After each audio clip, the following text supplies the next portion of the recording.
And we're back, the Duran Show. Mitchell, Matt, how are you guys doing? We're doing good. Silence, Matt. I was like, he's still thinking. I'm thrown off because it's like you purposely kept Mitchell from saying it's going. It's smart. I like it. Set him up. I'm trying to make the intros a little more unique, I guess. If you listen, I was skipping through. Actually, this is something that happened to me last week. I was skipping through some of our episodes because I wanted to listen to a bit, and I couldn't remember which one it was. And I clicked on 1, 2, 3, and I heard like the exact same intro for all three, but in a slight different pitch. And I was like, "Oh, this is annoying." Yes. Can't tell which episode is which. Yeah, that's hilarious. We're vague that way. It's good that you did that though, because I cringe every time I give the same answer. I say it and I'm like, oh no. I wonder if I just sit there and spam through all of our little episodes, if that counts as like listen or views, or I can self boost. Look, guys, we got 10 listens this week. Oh, that was me. I scrolled through. Those are all me. Misclicked too many times, but so good, cool, smaller discussion tonight. Really focused on some list building ideas I had, a concept I had, and that kind of branched off to a broader discussion we were having about different alliance combos that we wanted to kind of dissect a little bit. So without further ado, let's go ahead and jump right in. And my crazy idea that I've had it for a couple months now, and I've played a few test games, and I'm trying to find a way to make it work consistently. And that is King Alessar from the Minas Tirith Gondor list, allied with Gandalf the White on Shadowfax.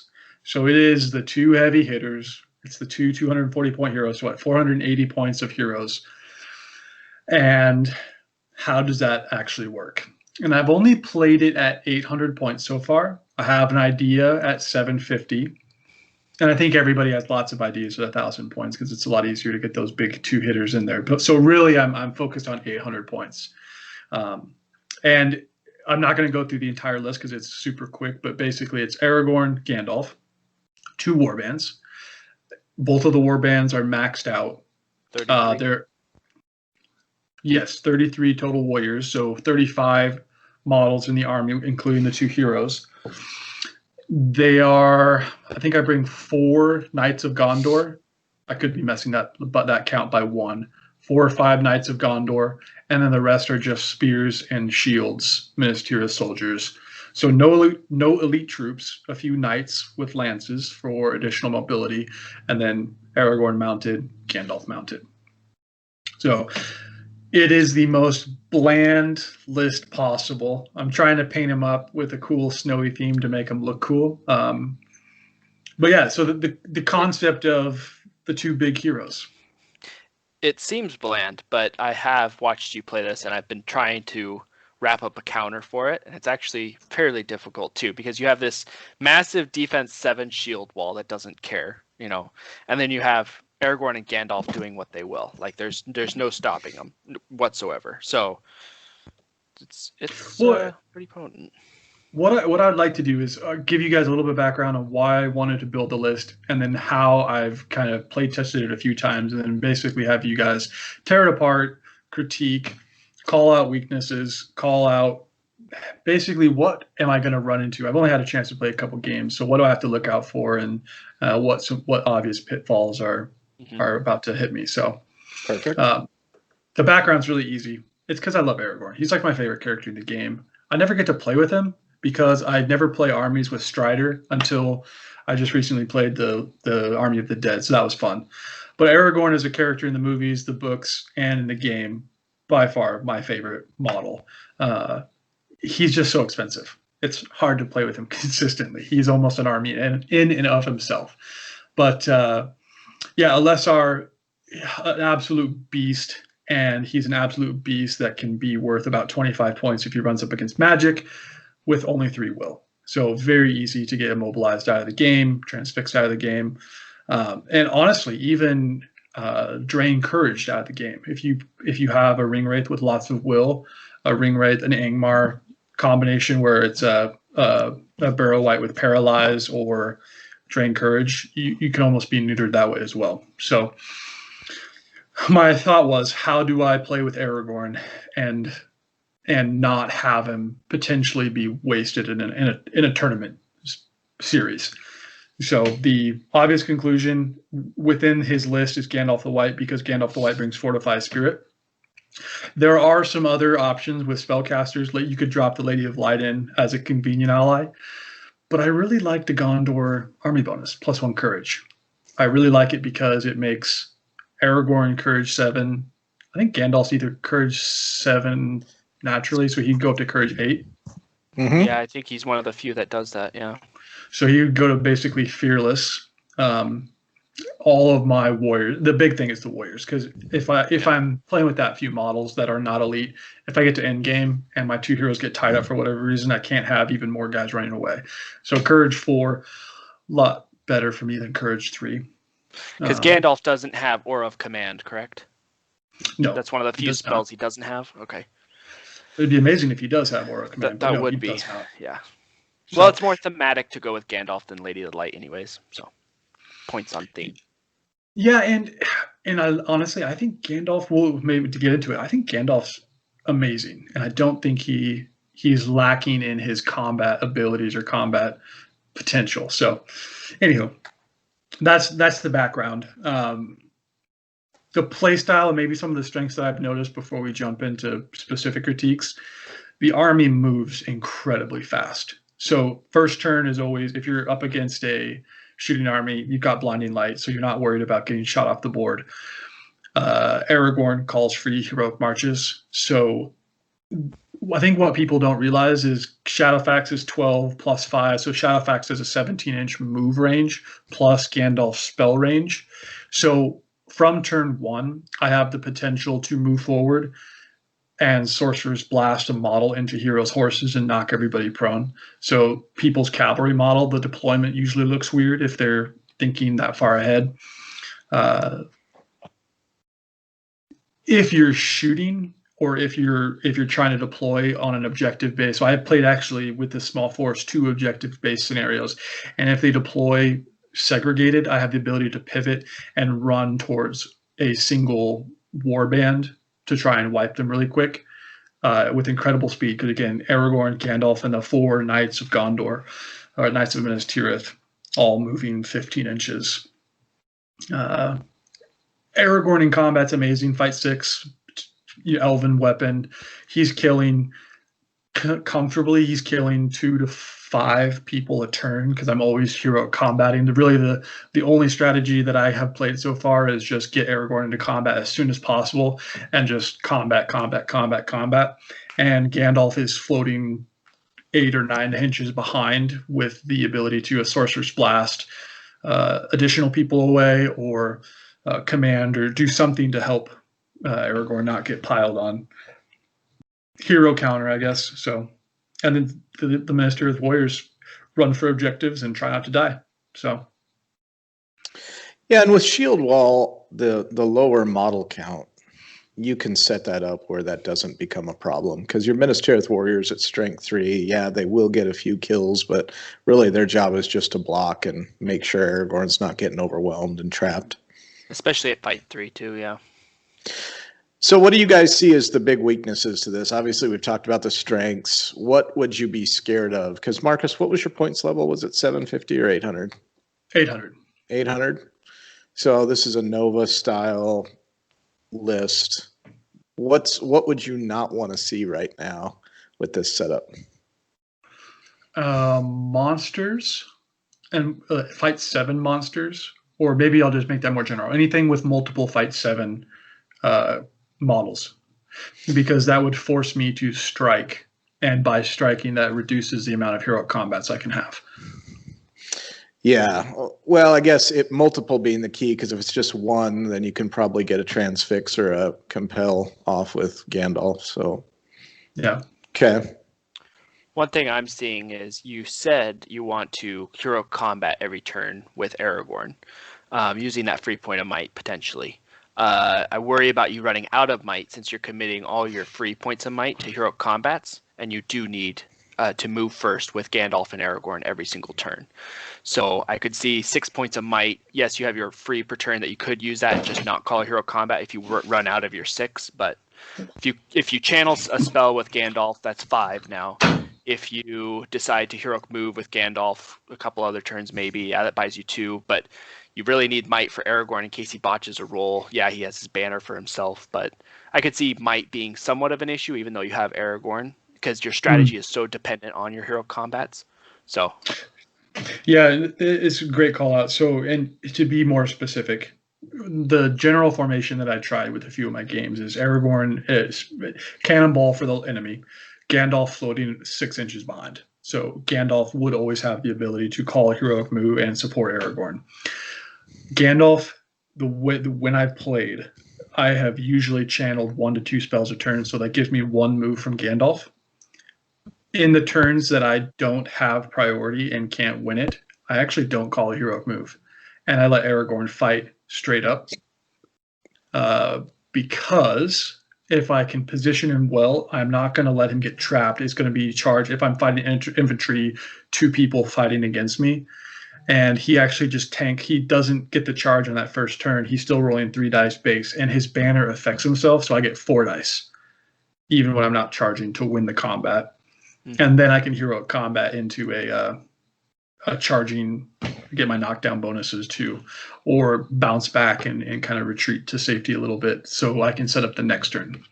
So really you're not using Gandalf at all as a combating hero. He's way out behind. He's never in threat of being charged. So therefore you don't really need to charge with Aragorn because you're not really worried about Gandalf being charged and preventing him from using his magic. And I guess I've only played a few games, so I'm sure there'll be an exception to this, but I keep Gandalf super passive until I run out of might with him, and then as soon as I run out of might with him, then he charges to a flank for combat, because then he gives me the knockdown. He makes a ministerial. He adds lots of attacks to the roll, and he's got the strength 5. So it's really nice to start pressuring the edge, because if I get to the edge, get a kill, and then win the following priority, he can then bubble into the back line of the enemy and be behind everybody. Now, I do. This won't come as a surprise because you guys know might is something I try and build way too much in. But I agree with Mitchell, because the whole reason you're bringing Gandalf, the way you started this list was you want to be able to protect Aragorn against magic. So if you face an Angmar, you're going to channel Fortify Spirit. Yes.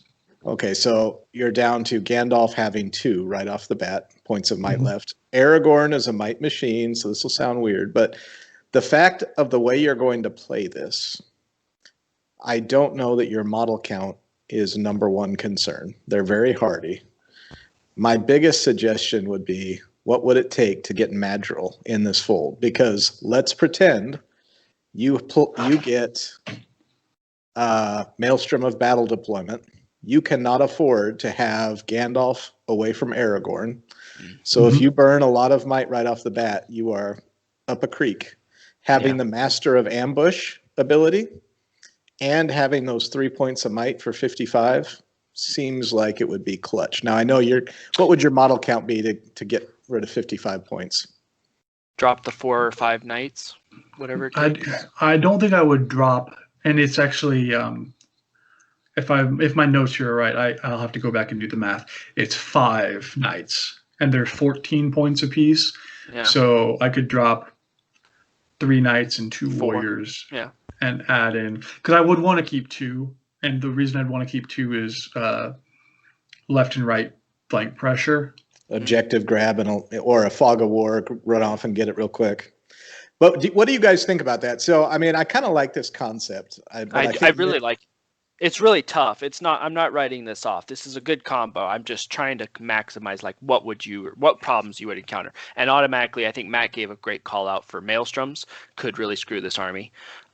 You could obviously you'd roll for Gandalf first, and then Aragorn would have to burn whatever might he has to get to Gandalf, and then just rely on his free points of might, which can work.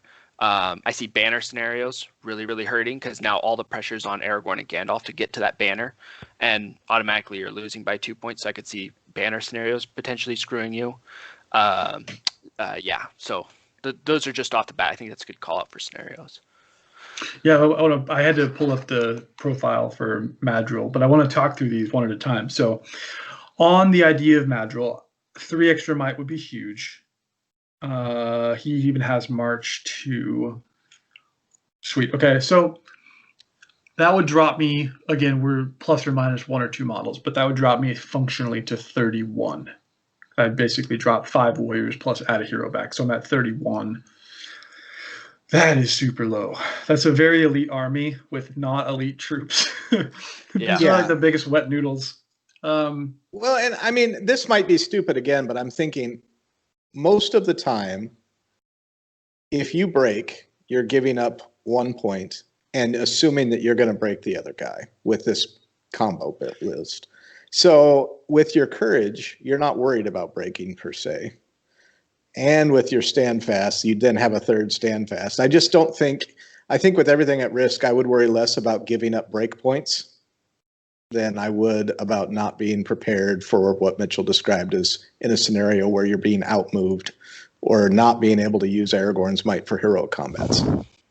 It's break points, but it's also objective controlling. So it's a trade-off. You get the might to cover some of your bases over here, or you get the models to cover your bases over here. Yeah, that's true. a toss-up. That's a toss-up. I do like defense 7 a lot better than most other things. So low model count doesn't really worry me because obviously you're just balling up and you're like, okay, break through this, right? But yeah, that's a tough one because you have the free might from Aragorn. You're like, oh, might's not a problem, but you're really, really, really relying on Aragorn chomping through a lot of stuff. Yeah, and the times where Aragorn flubs his dice when you want to burn that might to be able to make it, okay, I am going to kill the troll.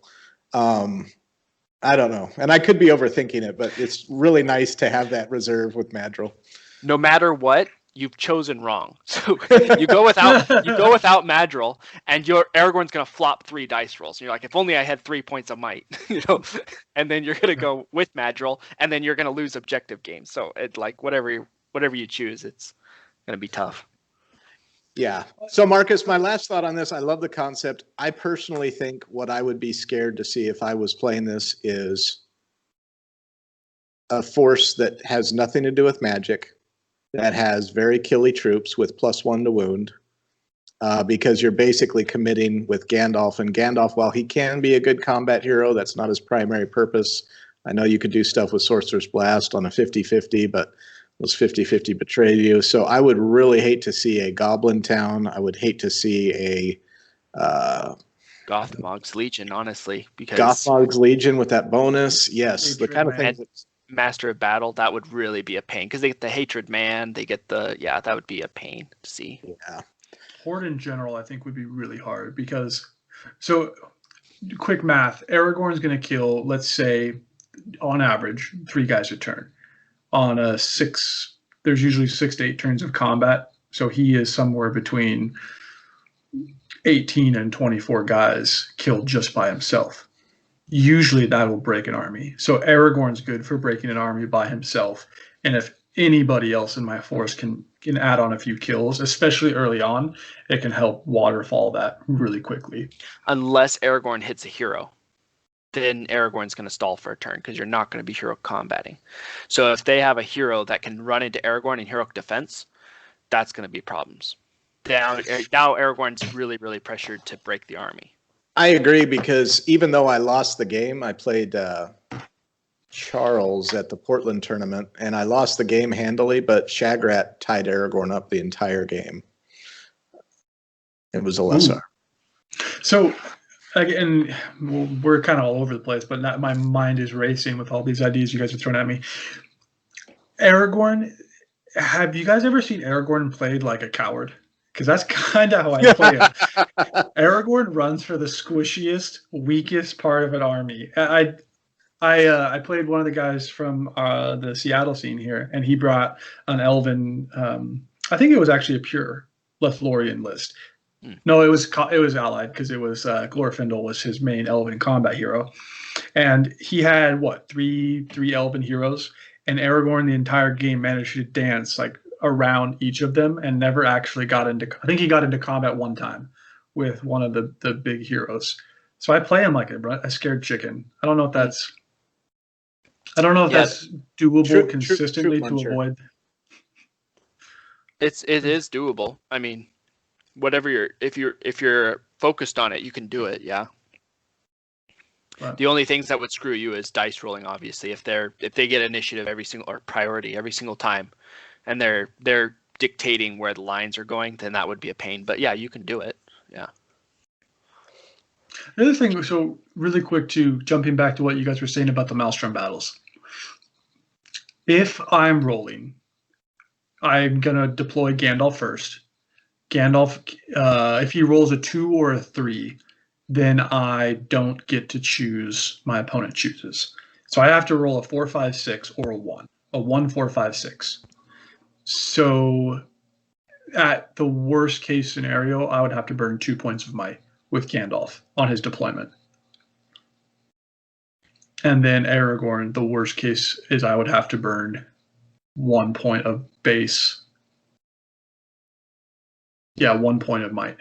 Because he gets 1 free plus 1 base. And that would guarantee me that I'd always get to deploy both warbands together. Now, here's a funny FAQ. I think I know the rule, but when Maelstrom, is that technically the move phase? So does he get his free might during Maelstrom? I think the answer is yes, because you're moving onto the board, but you guys agree with that? Yes. Okay. It is a priority roll, and then you, at the end of each turn your move phase, you roll for Maelstrom. Okay, cool. I love it when I'm right. It doesn't happen often. Okay, so get rid of that idea. I do like your logic on the Maelstrom, Marcus. You're right. Unless you get really, really bad rolling, you probably can recover from it. And there's only 3 out of 18 scenarios, and really, people hate one of them. So there's really 2 out of 18 you'll ever see, because you'll never, unless it's a truly random tournament, you'll never see Heirlooms of Ages Past. It's just way too sucky. Yeah. So I'm really excited for first time I get to play a true offensive magic based army, because it's literally going to be turn 1 fortify spirit Aragorn, turn 2 fortify spirit Gandalf, turn 3 4 5 6 it's going to be banish. By the end of the game, you're fortifying spirit on the knights. Yes. Or anybody on an objective, yeah. Allow me to rant for a second or go off on a tangent. Gandalf and Shadowfax, they're 2 different profiles, because Shadowfax is like a hero horse. Shadowfax is 2 will, 1 fate. Just like the White Warg, I'm assuming that Gandalf can access both of those. Oh, this has been on a talk for forever, and I always forget what came out of it. But does Shadowfax have the hero keyword in its profile? Shadowfax is a mount that uses the following profile. Does it have the He hero? Does not. He does not. So I think that's where it differs from the White Warg. I think the White Warg does have the hero keyword, if I'm not mistaken. I think it is different, because the White Warg specifically has a rule that states that Azog can use his stuff interchangeably, whereas Shadowfax does not have that. I guess Shadowfax would have to be a hero, though, if it has will. He has 2 will and 1 fate, but it doesn't say it. I'm looking at it right now. It just says Shadowfax is a mount. And I'm going to the White Warg. The White Warg, it's got its own profile too. That's the thing. Yeah. The White Warg infantry hero, 3/11 Fell Sight Terror Deadly Union. Is this the rule? Deadly Union is the one. Deadly Union. As long as Azog is mounted upon the White Warg, you can expend either the Azog. You can expend either Azog or the Warg's store of might, will, and fate, as if they share the same profile. Oh, so it's a no unless you do that. Mm-hmm. Yeah, we got to check on that, because I've forgotten it already. I think maybe someone tried to, and I couldn't remember if they came out technically you could or couldn't. I honestly can't remember. I don't see Shadowfax that often, so it doesn't make sense that you would if there was a special rule created for Azog and the White Warg. I think that's what it was, but at the same time, I think what the difference was is it's a model. So Shadowfax and Gandalf are a model, and Shadowfax does not have its own profile, so you're considering it one profile anyways because it's a model. And I think that's how people were getting around it because, if obviously Shadowfax can resist spells. It's just can Shadowfax use his will to cast spells?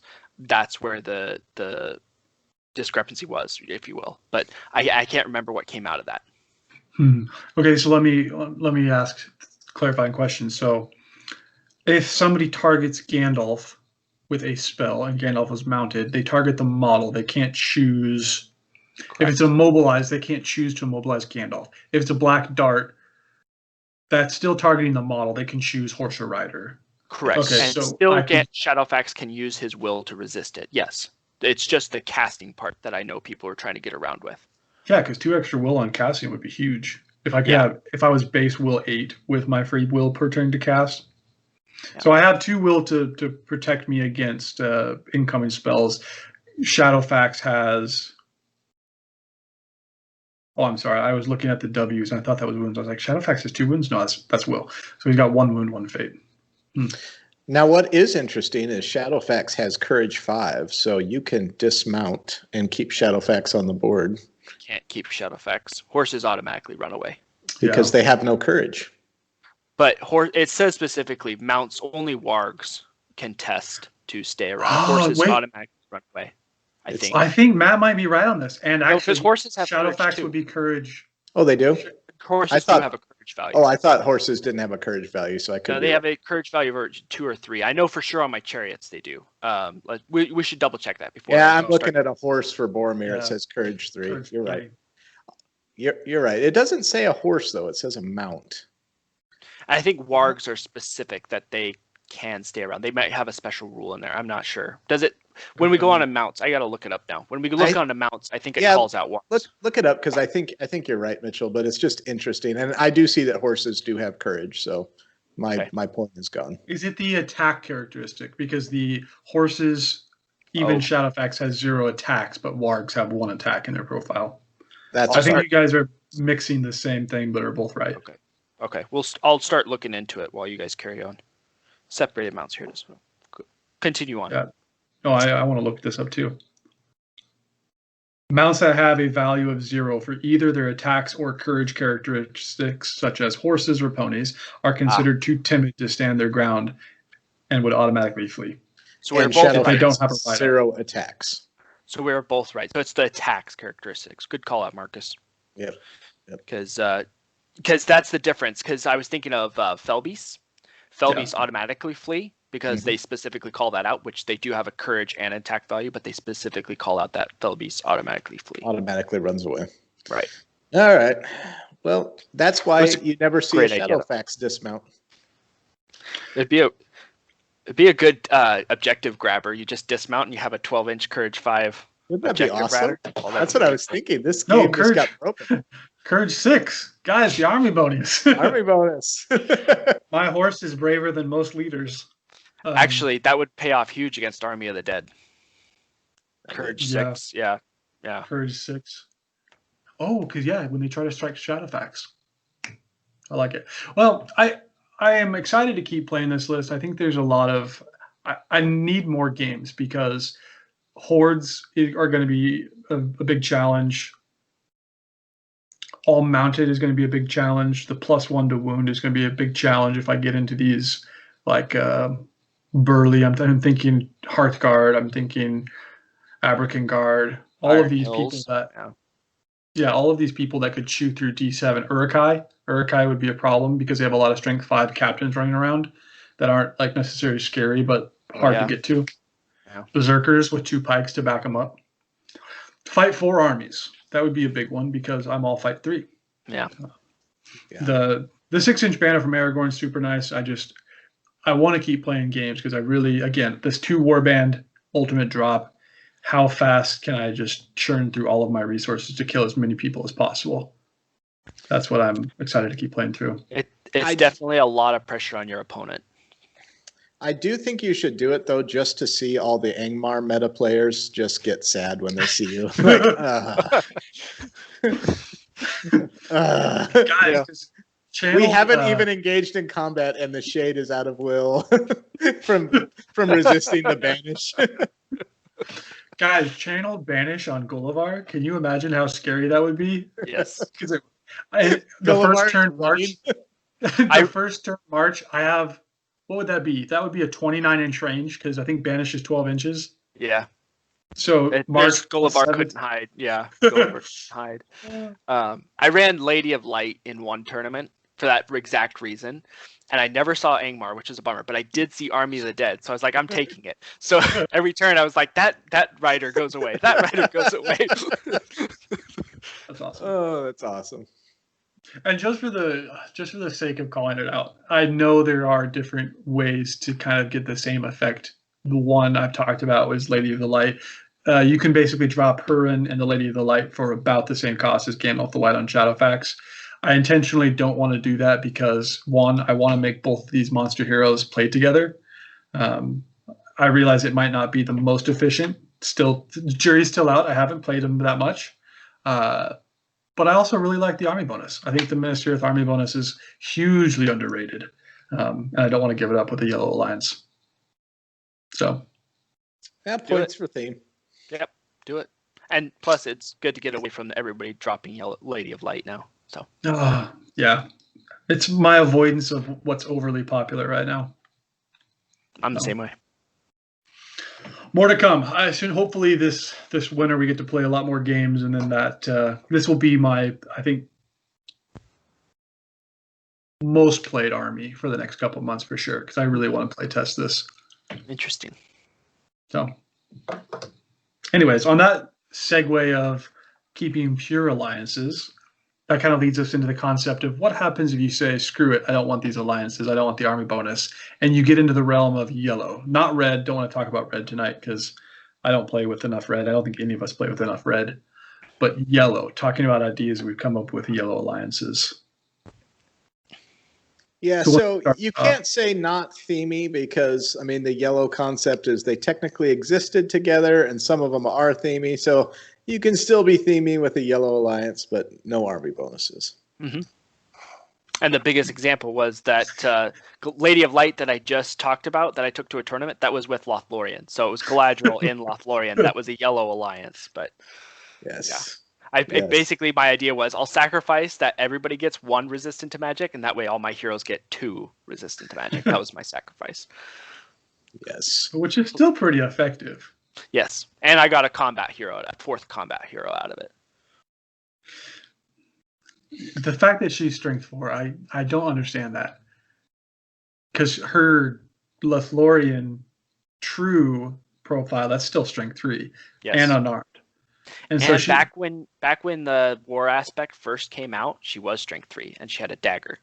So it's kind of interesting that they switched her to strength 4 and still, considered not unarmed. It's a huge buff. It is. It is a pretty huge buff. It is. But it is. So since we're starting on the Lothlorien, Mitch, you want to walk us through the Yellow Alliance that you've played a couple times and have been working with? Yeah, I generally, I'm kind of the same way. I don't play a lot of Yellow Alliance. I like the theme, but at the same time, sometimes I look at models and I go, I never see this played. I want to make it work. So how do I make this model work? And one of the models I did was I was looking at, and this was like, I don't know, a year or 2 ago, I was looking at Treebeard. And I was like, okay, I never see Treebeard. Okay, I want to see him played. And what was a good pair up? Okay, well, you obviously a magic caster would be really, really nice. So I paired him with Galadriel from Lothlorien. You get a bunch of bonuses from doing this. And the main thing is you lose some incredible army bonuses. The resistant to magic to the whole Lothlorien army, and then the immune to all magic from the Ents is really hard to lose, but you do gain some things by doing this. You gain a Fight 8 legendary monster. So he becomes your leader. You don't have to have Galadriel as your leader. That was the big thing. With this leader, you get 6 will plus Merry and Pippin on top. That's resistant to magic because it does work for the whole model. So you get a resistant to magic with 6 will, Fight 8, Strength 8 leader, which even if you trap him, it's still scary for your opponent because he could bludgeon. He can get into trouble. But you pair that with Galadriel, who now doesn't have to be your leader, which is great in case you get Contest of Champions. And then she is obviously commanding, immobilizing, blinding light, all the things that you want to do in the back, which is great. And then you kind of mass fill out with Lothlorien soldiers. So you do lose, obviously, the resistance to magic, but you gain something that I think you don't get with a pure Lothlorien force, which is killing power. So obviously when you drop a monster in there, Lothlorien becomes a lot more scarier because now you have a monster that can heroic combat, hurl down the line, or bludgeon all around, or rend your enemy leader. He can go toe to toe with even a Balrog. Like Treebeard's pretty good. And then you get Galadriel to support behind in case something goes wrong. And kind of similar to what Markus is, you're not worried about your leader getting magicked or toned down. So the other thing you're gaining, you have all these Fight 5 elves with a battle line, which is awesome. You get your elven made weapons. You get Fight 6 guards of the Galadrim court. I can't tell you how great they are to really, really, like, if you do see King Alessar opposing you, okay, I'll just give you a Fight 6 warrior. That was actually one of my test games. I'm going to throw that into what I don't want to see.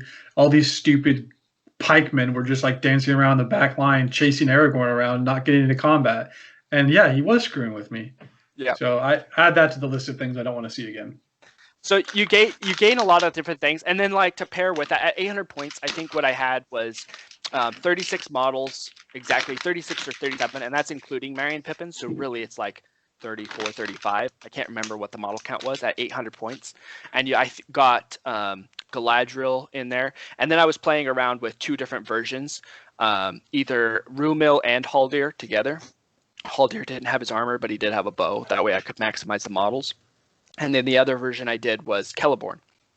And honestly, I think I like Celeborn better because Rumil is great, but you want Rumil to go into the enemy leader and like stall him, heroic defense for 3 turns, and then make him reroll. Well, you got Treebeard, so you don't really need to do that. So I'd rather have a Lord of the West who has, I can't tell you how great Aura of Command is and how that has won me games, especially if you see Angmar or if you get Army of the Dead, like Aura of Command is so good. But then he also has, another little immobilize. He can just really annoy a troll. So like he doesn't need, you can basically, if you see a troll or something, him and Treebeard can take out just about anything. Or you have another Lord of the West that's hero combat. He's not as good. Obviously, he doesn't have the mount, but I still think he has his uses. But anyways, that was kind of the ideas of the Yellow Alliance I had. It's covering, if you take a pure Lothlorien force, you have great resistance to magic, great courage, great Fight 6, elven made weapons, but you don't have a whole lot of killing power. So how do I get killing power into that? And that was put Treebeard in there. And now you have a better leader as well. Sorry, were you running Galadriel like the Hero of Legend Galadriel from Lothlorien? Yes. Not Lady of the Light? Not Lady of Light? No, not Lady of Light. I don't really need it because obviously the Banish is good. You get the free blinding light, but you don't need Fortify Spirit. Instill Fear is good, but what I really wanted was something to pull towards Treebeard because obviously things are going to be running toward away from command. Him. I want command. Yeah. And plus she leads 18 warriors. So when you drop a 200-point model, you need to maximize your war bands. So if you drop a 200-point model and a 130-point model and neither of those can lead warriors, you don't have room in your war bands to lead warriors. So you need the 18 model person. Don't you know? Haldir is like a hero of Super Legend now. They did change that, didn't they? So Celeborn and Haldir would get you 30 troops because they're both Valors. Yeah, but that's too many points at that point. You have 130 for either Galadriel's. You have 200 points for Treebeard. Now you have 150 points for Celeborn and 85 points. You can do 75 points for Haldir, but that's like over 600 points in heroes, and you have like no points for warriors at that point. So the way I ran it is Treebeard, Galadriel, Celeborn. Oh, I'm sorry. I thought you were picking you had 4 heroes and you were picking your 4. You're only running 3 total. Yes. So I had a version with Rumil and Haldir, and then I swapped both of them for Celeborn because I felt like he offered more killing power. He offered the Aura of Command and a few more points. Yeah. Or a few more warriors. Okay. Yeah, a few more warriors. Yes, exactly. Yeah, I do think he shines. He shines when he's not trying to be the main punch in this force. Mm. Yeah. So I think that's a great example of army that, okay, that's at probably one of the extremes, because most people would never want to run Fanghorn or Lothlorien without the army bonus. But when you think of how you synergize that, works pretty well, because Galadriel is the big hang up for most people not taking Lothlorien, because they don't want their leader to be Galadriel. You fix that and they synergize really, really well. Yeah. Now, Mitch, one thing, I'm not questioning you. I think you're right, but I'm just, for my sake and anybody listening, when you say that Merry and Pippin let Treebeard get resistant to magic, how does that work, since they're separate models and Treebeard doesn't get cavalry? I know they throw stones and everything, but how does that synergize? So it's because of the same ruling for Merry on Durnhelm, but it is a model. So they do ride on Treebeard. They gain the passengers, so it is a whole model. And then they've emphasized. I don't think it was specifically FAQ'd for Merry and Pippin, but it has been specified in rules for Durnhelm and for other things that the hobbits do give their resistance to magics if they are a passenger on a model. So it's the passenger word that makes that go. Because they're considered one model at that point. And a sneaky thing that I do, Merry and Pippin are amazing to me, because everybody forgets Merry and Pippin. One of the things that they do is they cannot be targeted while on Treebeard with any magic or shooting. They just cannot be targeted at all. So Fog of War instantly becomes kill Treebeard and then try to guess which hobbit I protected, Fog of War or assassination. Yeah, exactly. Well, assassination is you pick an assassin to kill. You're not protecting anything, so it'd be just Fog of War. Because you get points for protecting. I thought about that. Yeah, okay. Yeah, never mind. Yeah, nobody's going to be... Yeah, that'd be me over here. Merry is my assassin. But they do count as like a sneaky objective grabber. So if Treebeard wanders off, and then all of a sudden you dismount both of them, that's 3 models on objective. That's pretty good. And not even that. They can be huge if Treebeard gets into trouble. They can still dismount. They can still dismount in your move phase, or they can dismount just prior to, and they can prevent Treebeard from getting totally swarmed. Correct. Yeah, body block. Yeah, they can dismount. They can dismount at any point during the move phase, but it follows the dismounting rules. This is I'm thinking about this live. This is an incredibly tanky list, because with Celeborn and Treebeard, 3 fate heroes, you have Galadriel with Blessing of the Valor that restores fate. So you have huge tanky heroes that you better kill them in 1 turn or 2 turns max. Yeah, I played against this list. It is very tanky. I will just say, watch out for keeping a nice battle line with a hurl. I learned that lesson the hard way. But I think I wounded Treebeard 3 times, and he just kept getting his fate replenished in that game. Yeah, I never actually got a wound on him because he just kept fating everything. Yeah, DA. Yeah, you fail 1 fate. Okay, I'll just keep burning it until I get it back, and then every turn Galadriel's giving a fate back potentially. Yeah, I did think about, some people have ran the mirror. 25 points. Obviously, at 800 points, I'm low on model count, but at 1,000 points, there is potential for running the mirror, and just he runs around with the mirror. I know Richard up in Canada, he has done very similar to list to this. He's done a little more alliances and less themey, but it was with Gwaihir and Galadriel, and kind of the same concept, where Gwaihir, he has the threat range. So obviously you gain movement, better hurls, everything like that. The reason why the fly. The reason why I like Treebeard is, number 1, okay, he's a little more reliable in his attacks, but I don't see Treebeard. And you get the 6 will plus resistant to magic. So I think he's a little more reliable as a leader, but less maneuverable, which is a pain. He can stall. I had a game where if you're not careful, it's kind of like similar to the Balrog. If you want him to be close to everything, but you can't at the same time, but you don't want him to get swarmed, but at the same time you do. So it's kind of it's hard to find out that balance, because if you bottle him up, he can't go anywhere, and then he's killing 1 guy a turn. It's like, okay, this is really frustrating. So there's some stalls to his movement, but I think he's a better, more reliable leader with always 3 attacks, with the strength 8, with the resistant to magic plus 6 will, and then obviously he has that threat of, if if you get that person that charges in, okay, I got my leader who's striking up and I swarm in with a lot of warriors, you better hope Treebeard doesn't win that roll off, because the bludgeon on your hero going around all your warriors, like he can drop like 8 guys in a turn plus a hero, if depending on how many guys you charge into there.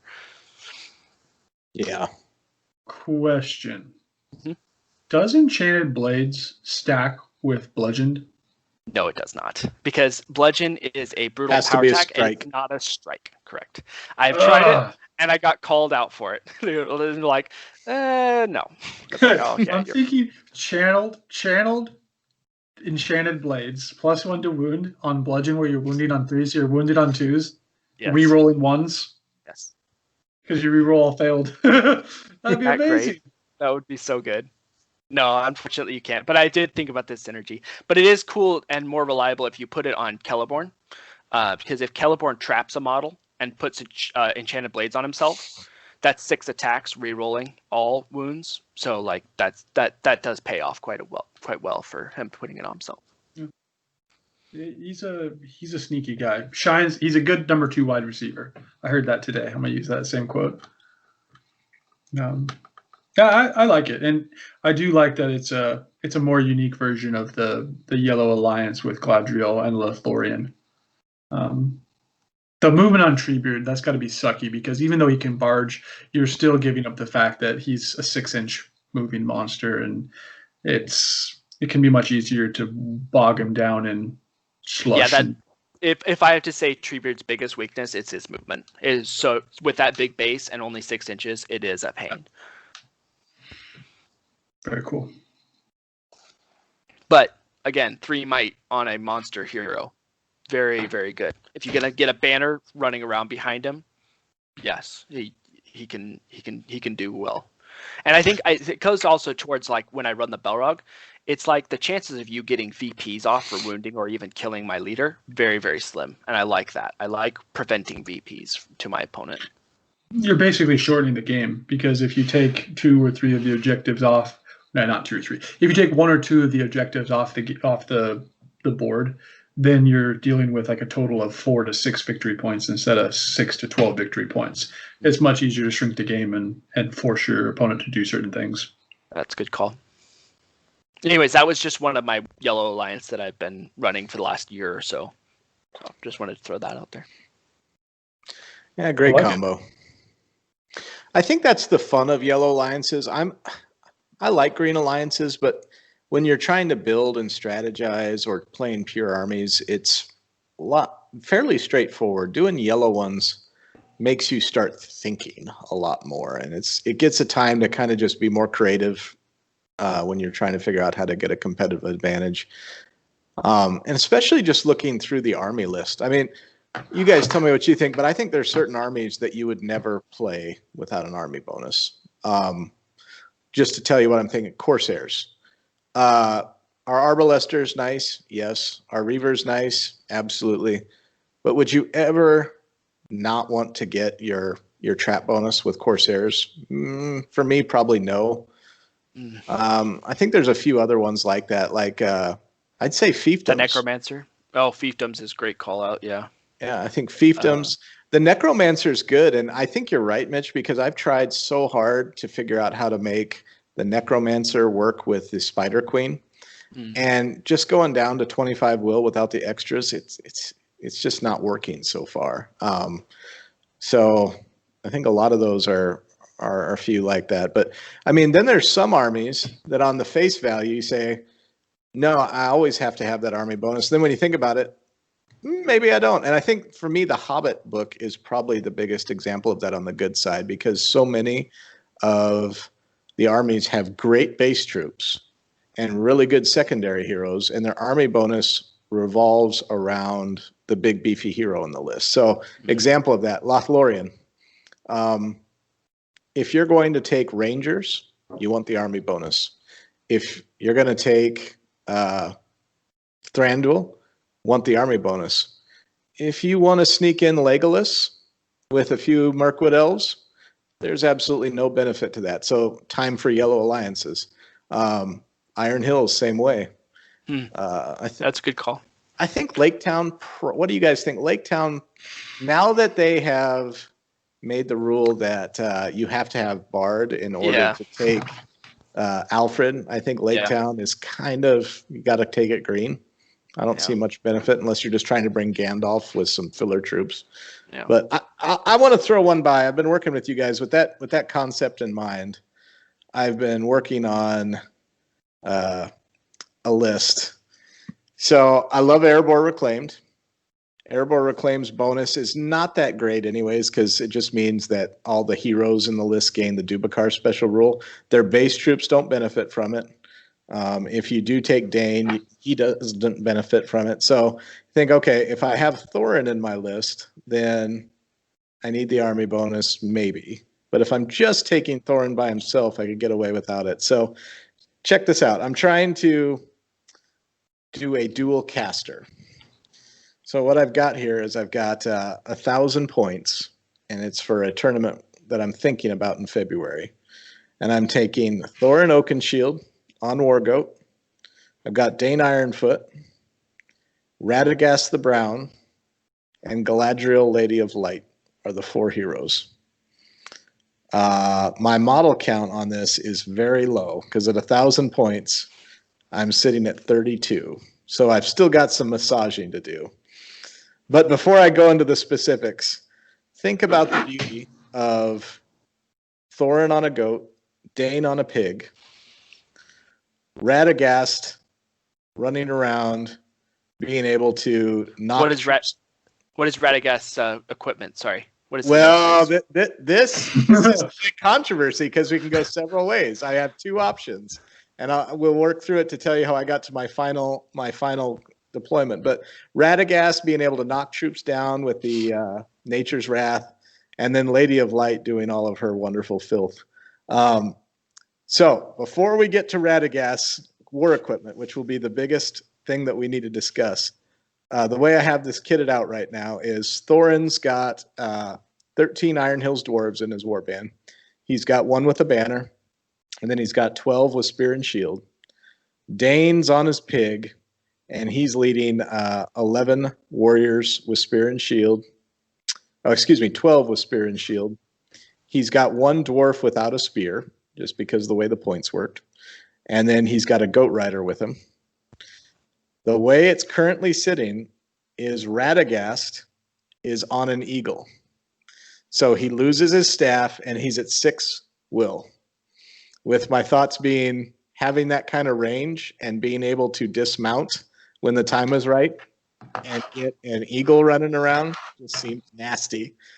And with how easy it is for Radagast to cast Panic Steed and take someone off their horse, Nature's Wrath is a pretty easy cast, and his heal, whatever that, I can't remember what his heal special was. Renew. Where he gives someone a wound. Figure 6 will is probably enough to do what I need. Now, as soon as I say that, I'll wind up facing a ring, sap will, and then Galadriel. So I've still seen Radagast on an eagle dismount a ring wraith on Fellbeast, so it's doable. Yeah, if you get priority. Yes. Swoop in, yeah, run away, big bird, run away. And then they take a 6-inch falling damage? Oh, yes, it's beautiful. It's beautiful. That's why you always model your ring rate to be flying this far off the ground. Like the one I have. He's like stupid. But so if you think about the army bonuses that I've lost with that, I mean, my eagle is not going to get the +1 strength. Mm-hmm. Kind of sucks. Thorin loses his banner, but his banner would only affect him and Dane. And I do have a banner in the list. So, well, no, Dane wouldn't get it anyway. So Thorin is losing a reroll in that scenario. That's it. And then I'm not even sure what the White Council's is, but I think their bonus is only that they get an extra dice to resist if there's another one by them. So would be meaningless. So I don't think I'm losing too much, but I think that could cause some major problems for just about any army build. And I think my low troop count is countered by Nature's Wrath. With Radagast moving around 12 inches, if I start to get swarmed or in trouble, pop a Nature's Wrath. Because, correct me if I'm wrong, unlike a horse caster who's casting Nature's Wrath, this works the same way a Ring Wraith on Fellbeast would cast Instill Fear. Radagast can fly over your formation and cast Nature's Wrath, which he has much, much greater range with that 60 mil base plus the 3 inches. So he's got everything that encompasses that 60 mil base plus the 3 inches extending it. He's got way, way, way more deadly of a range with that eagle, I think. Absolutely. Yeah, 100% agree with that. Well, two things. But before you go, I'll just state for everybody the obvious. You could make one tweak, which is a very big tweak. You could put Radagast on his sleigh and give him Sebastian for the same points value that I've got right now. And then, so not only do you get the Radagast becomes a big fight guy on his own with a lot of dice. I think that's 6 dice on the charge.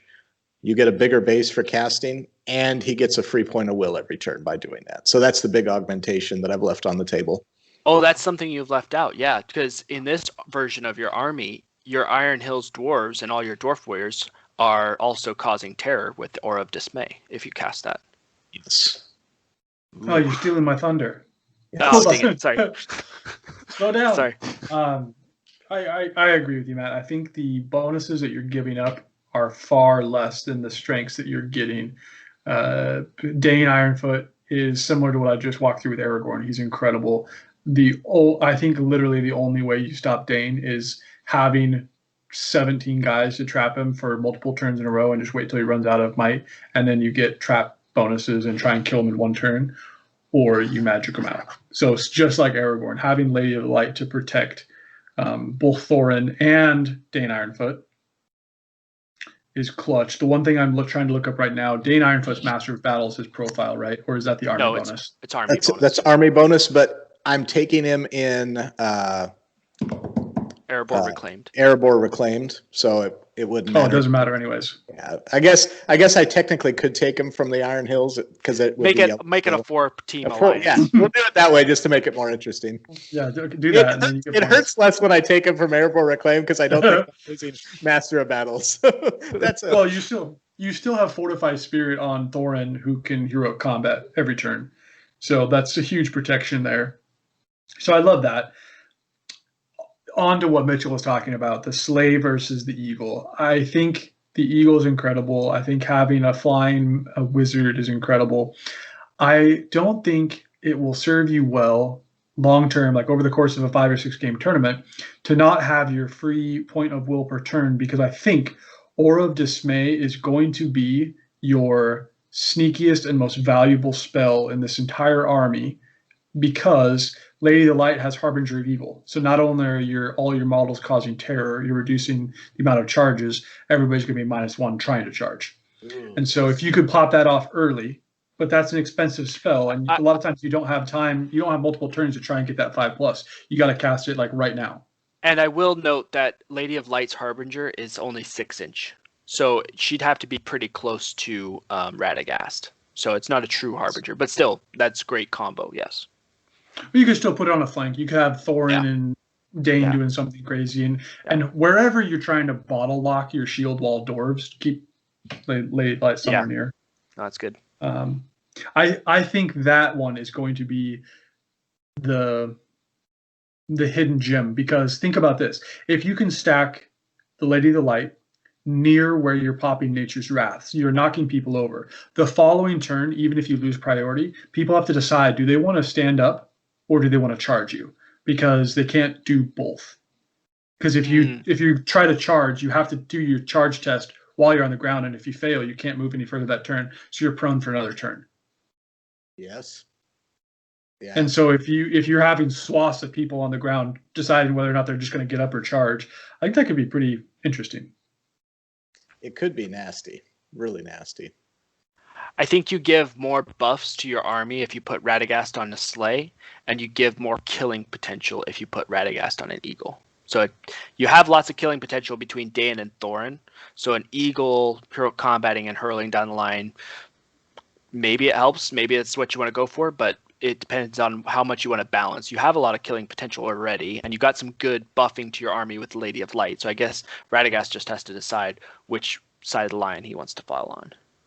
Yeah, I think you guys have already convinced me, because, I mean, Aura of Dismay goes off on a 5+. You want to be able to throw a lot of dice at that and not worry about Radagast being useless. So, okay, we probably just switch this and put it back on the sleigh. And then, I mean, Yes. When Radagast charges on this, I mean, he's a scary guy anyways. If he's on the sleigh and he charges a few warriors at fight 5 with 6 attacks, that's pretty sweet. Yeah. And doesn't his base on the sleigh, his whole base counts for Nature's Wrath, so I could sideways. Turn sideways. Yeah. If you're gonna Don't get me started about that. Your 8-inch long mini chariot can spin around 360, but my little 60 millimeter chariots have to pivot 45 degrees. Yes. Yeah. Dude, didn't you see the movies? The little bunnies are like agility level 99. Come on, man. Okay, so while we're complaining, and I know the reason they did it is because every good army can't be a Green Alliance because of Battle of 5 Armies in The Hobbit. But how is Radagast's alliance not green with Erebor Reclaimed? He flies in on the Eagle to help him in the end. I mean, it's got to be a Green Alliance. Actually, I agree with that. I didn't realize it wasn't. That's really bad. Yes. I honestly think because if you made it green, it would break the Hobbit armies. If Radagast became green with Mirkwood, with Erebor Reclaimed, and with Iron Hills, it'd be awesome though.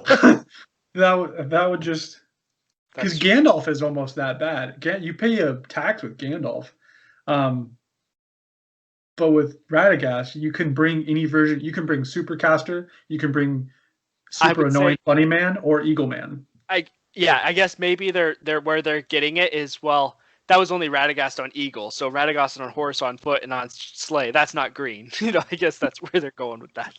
But yeah, they're saying Radagast is stoned too much of the time. He can't remember who he's friends with. That's true. That too. Okay, so question for you guys, just to nitpick this a little bit. So I think you've already hammered on my strategy. You beef up Thorin and Dane. Then you buff the entire army with becoming terrifying, and then there's a minus on their courage if you set it up right. So I'm at very, very low model count at 1,000 points. What do you think? You said you're at 32? Yes. Total? So in my experience, just my personal experience, at 800 points, 36 models is like the low, like the mid to low end, right? It's where you're breaking a leader. Yeah, the elite versus horde. In my experience, the jump between 800 and 1,000 doesn't really change model count because all you're doing is getting better things. So 31, you wouldn't be that scared of it if you got that kind of models at 800 points, right? 31, you can live with it. I wouldn't be scared of it at 1,000 because all you're seeing is just better stuff at 1,000, not necessarily more. So that's a good point. It's a good point. 100% agree. And to piggyback off what you said, Mitchell, I think the only armies that do well at more than 50 models are shooting armies. So Harad, Corsairs are the two that I've just recently played against. You have an answer to both of those, and your 3 potentially big hitters can all run swaths through those horde armies. Dane, Thorin, and Radagast calling Nature's Wrath and charging on 5 attacks. You have the potential to kill, 2, 3, 4, upwards of 8 to 12 models a turn just with those 3 people. And so you can very quickly tilt the scales, and hordes usually don't have an answer for terrifying. So you're anti-shooting, you're anti-horde. I don't think 32 models is anything to be scared about. I will challenge you with my Depths of Moria Legendary Legion at 1,000. Ooh, nice. Let's do it. We'll see how it goes. This will be a good test run. Of course, because I have nothing that immobilizes. Oh. Although I guess Banish works on the Balrog. Radagast has Immobilize. Radagast has Immobilize. He does on a 3+. I just saw it. You're right. And with 2 spellcasters, I'm gonna run out of will pretty fast. That's something I forgot to say. Every turn, your opponent's gonna have to deal with Instill Fear going off. So every turn you start with Instill Fear. People could run away, or you could break formations, and then Radagast could come in with Nature's Wrath, or vice versa. You could hit with Nature's Wrath, see where you get, and then run the other way and do Instill Fear, and everybody scatters. Yeah. This is so annoying. I think it would be fun, and I don't think there's any army I wouldn't want to face. The only problem is without having the Eagle, I guarantee I'll play Seize the Prize. But I have March with Dane, and he's got a little pig, so we'll be okay. Yeah. How fast does Radagast Slay move? 10 inches. 10 inches. The Slay is very susceptible to shooting, but if I face a big shooty army, I'll just stay by Lady of Light.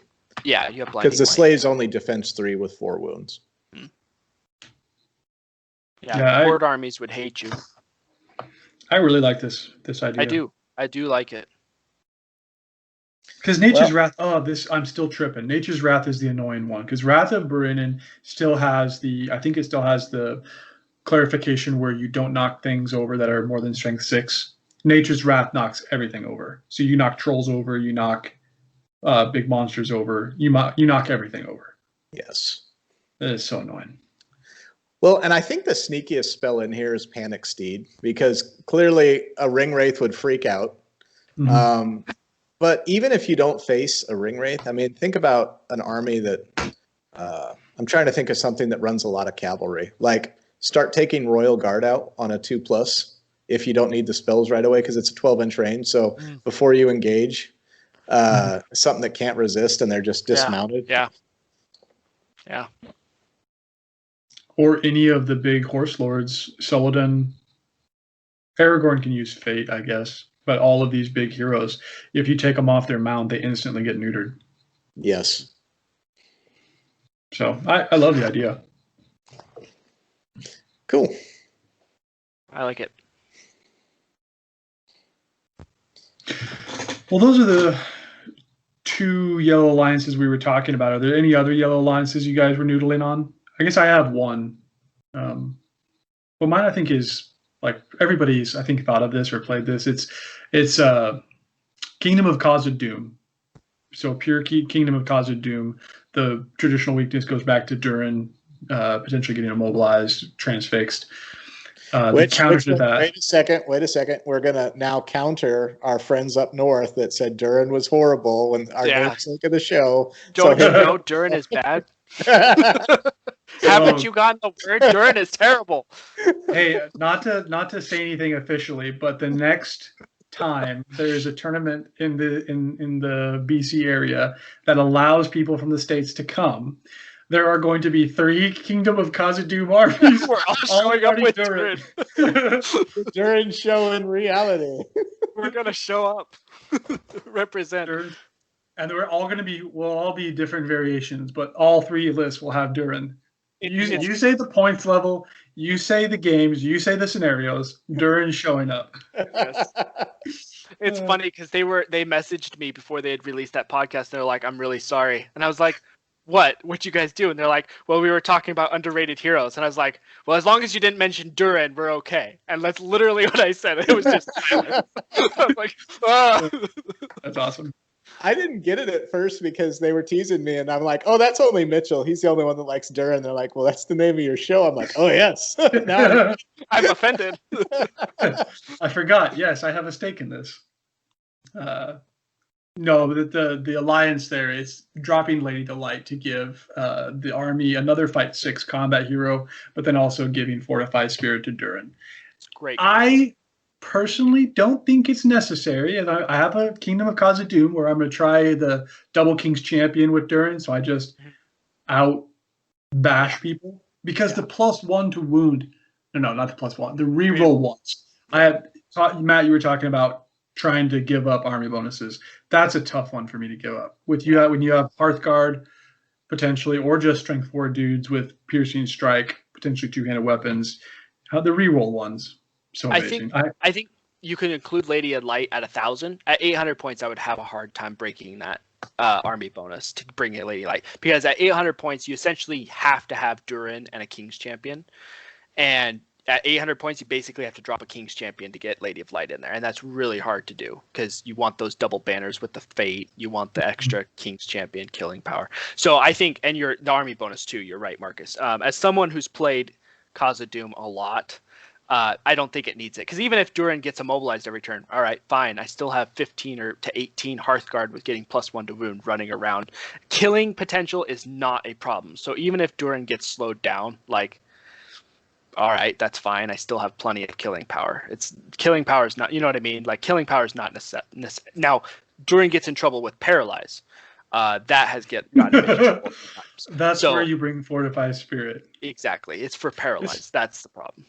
This is the problem with local metas ruining your perspective of how to play the game, because every army I build is like the first question. Okay, how does this stack up against Angmar? There's so much Angmar. There's so much paralyzed around here. That's the first filter. Yes. But I do like the combo. I do, because I think Lady Light's great. So obviously.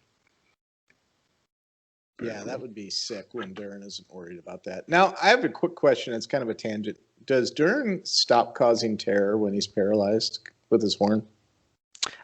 His horn is a active ability, I think. So you would have to check. I think it does deactivate. I'm looking up. I think his horn is active. I'm just trying to think, because that stops Gullivar from being an auto paralyzed and charge in to kill Durin. Well, even still, I mean, he automatically wins the fight. So, I mean, it's just whether or not he passes. But Kenny can charge. Would the opponent want to risk the charge? That's true. But I think it does turn it off. Oh, that's a bummer. I know. No, it says, this is the question we had with Aragorn and his sword. Okay, so this is the wording. The horn of, I'm not going to pronounce it. Ziragzigil. That one. This is a war horn. Additionally, it gives Durin this terror special rule. Terror is a passive special rule. The horn itself is listed as active. The war horn being active, I can see why. He's got to blow on the horn to make it work. So, but at terror. So the reason I call out Aragorn, I think we talked about this on the show. Aragorn's oh my gosh, Endor, Flame of the West. Yeah.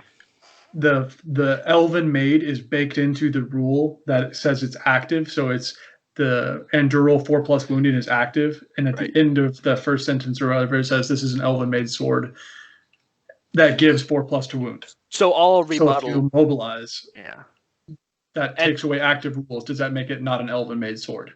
And I think we've come down on the agreement that it's still a sword. So therefore, it's still an Elven-made sword. It's just you deactivate the 4+. Right. I think what I'll go with Durin is this is still a horn, but you don't get any of the benefits of the horn, which gets deactivated. So I think you're saying he gets the terror special rule, but I think that's included in with the horn. So I don't know. That's a good FAQ. Does he lose it? I would say rules as written, it does deactivate because it's still included in that active rule. And I would say that active rule gets deactivated, which means he doesn't get his terror anymore because he's no longer blowing on his horn. I agree with it, but I don't like it. I know. I would say the same. That's a tricky one. And another tangent, though, I think Durin's biggest weakness and the reason he dies so many times, he only has one fate. And so the one time something bad happens, I've seen the Witch King heroic strength one punch him. It's anything that gets that lucky one roll and only having one fate to be able to get out of jail. Yeah. But yeah, I would always have a hard time losing that dwarf army bonus because what is it? Most armies you face, the only thing you don't want to see rolled is a 2 or a 3. Yeah, for a chunk of your army, depending on how many Hearthguard you bring, yeah. A lot of times. So I face defense 4 armies. There's a lot of those out there. So it's only 2s. Just don't roll a 2 and you'll kill it. Yeah, you're playing Corsairs. There's only one thing that'll make me upset. Yep. So you have that's kind of funny because with dwarves, with the Hearthguard, and a lot of times you either have a 1 in 3 chance or a 2 in 6 chance or a 1 in 6 chance of not killing it versus most other armies is a 1 in 6 chance of killing it, right? Mm-hmm. So I think that's pretty. Like I said, killing potential is not a problem. I've had a lot of the ones where you have the shield wall, the Ministerious D7 shield wall or dwarf versus dwarf matchup, like a Hobbit's dwarf versus Kingdom of Khazad-dûm, and then all of a sudden you win the fight and you go to roll to wound because you have obviously King's Champions, either 1 or 2 of them, lots of banners, and you have piercing struck, so you're a strength 5. And so you're wounding D7 troops on 4s, rerolling 1s. But it just doesn't seem right. I played Mitchell's Khazad-dûm one time, and it's the only time I've ever played someone where he's like, "Stop charging me! I don't want to kill you," because he has no special strikes Seriously. that don't let him kill. He's like, "No, I don't want the game in." I will go on a rant right now. The amount of times I have lost a game with Khazad-dûm because I've killed them too fast is unbelievable. I've lost a game to Charles because of it. I've lost a game to Matt. I've lost a game to, oh my gosh. They run in, they kill everything. You're like, I have no way to stop this now. Well, and you did not lose that game. The only reason you didn't want the game to end is because you were trying to kill the Balrog, and you wanted to have the ability to kill the Balrog before the game ended. Oh, that's funny. Yeah, you still beat me handily, and you killed the Balrog somehow. But Hearthguard. yes. Strength 5, piercing strike, strength 5 with +1 to wound. 5s to win the Balrog. I feel like we're giving away all our secret strategies here, so we better tight lip. Let's wrap this up because Durin's terrible. If anybody hasn't heard, Durin is terrible. Okay, he's awful. Worst hero you can take in the game. So underrated or overrated. I mean, I'm gonna laugh hysterically if we actually do this and then all place like bottom 3 of it. Last place, be like, ugh. Yeah, they might have known what they were talking about. I've listened to 3 episodes for them to do this. Yeah, it doesn't matter. We have our reputation of the name of our show on the line. It doesn't matter. We're going down with this ship. Logic is out the door. You played 3 hours to die like this. So, anyways, good talk, guys. Until next time. Peace. See ya.